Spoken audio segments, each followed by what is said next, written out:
Hey, what's up guys? This is the LEQISMART S11 electric scooter. It's a super budget scooter retailing for under 400 bucks. I'm gonna unbox this thing and review it.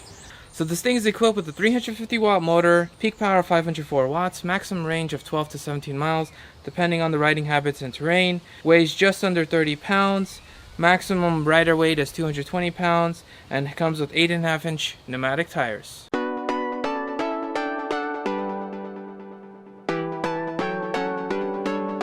Comes with the power adapter, 100 to 240 volts. This is what it looks like. Comes with the manual.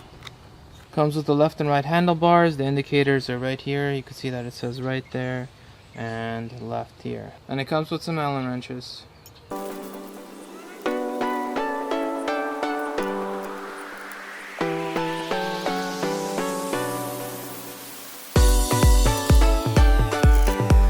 So folding and unfolding the scooter is pretty straightforward. You pull this thing up, you push this down, you bring this down, clips in, you're good to go. This is the sweet spot.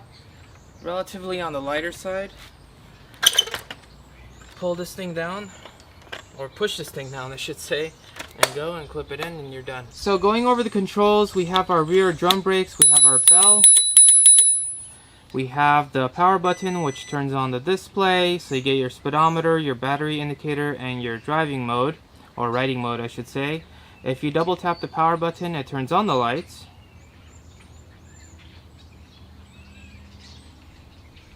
If you double tap again, it turns off the lights.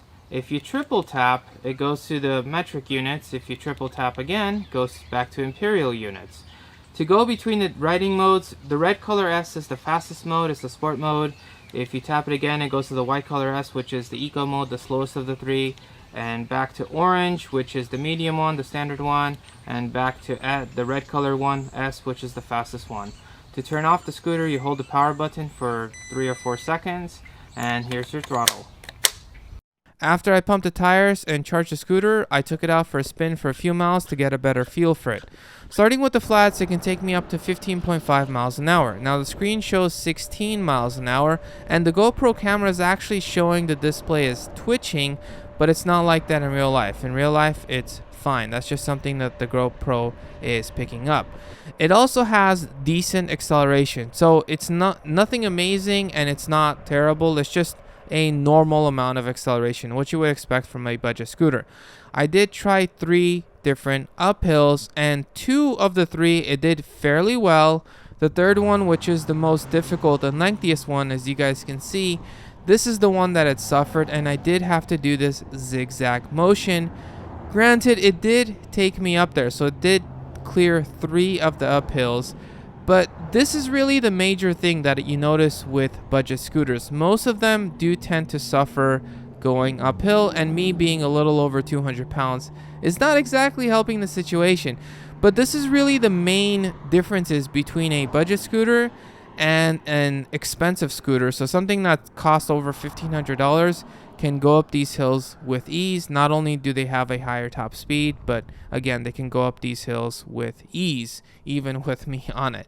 For the downhills, you can go more than 16 miles an hour, but the screen shows 16 miles an hour. I did not see the screen go faster than that.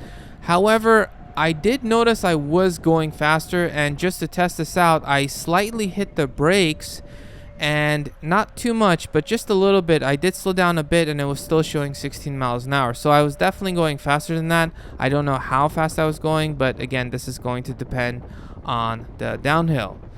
And the brakes are pretty good on the scooter. They are normal brakes.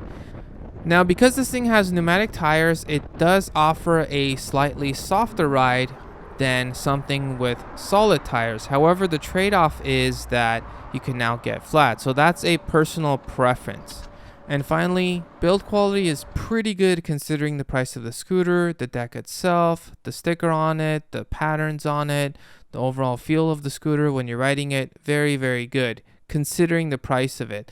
The only negative that I noticed was when you're folding the scooter, the rear fender tends to squeak when you're pushing the stem into it or when you're lifting up the scooter.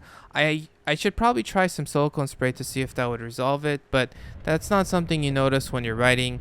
So if you're looking for a budget scooter, don't have too many hills in your area, then I would really consider this thing. I would say this is actually pretty high on my list for under 400 bucks. Let me know what you guys think in the comment sections below, and as always, thank you guys for watching. Smash that subscribe button, and I'll catch you guys in the next one.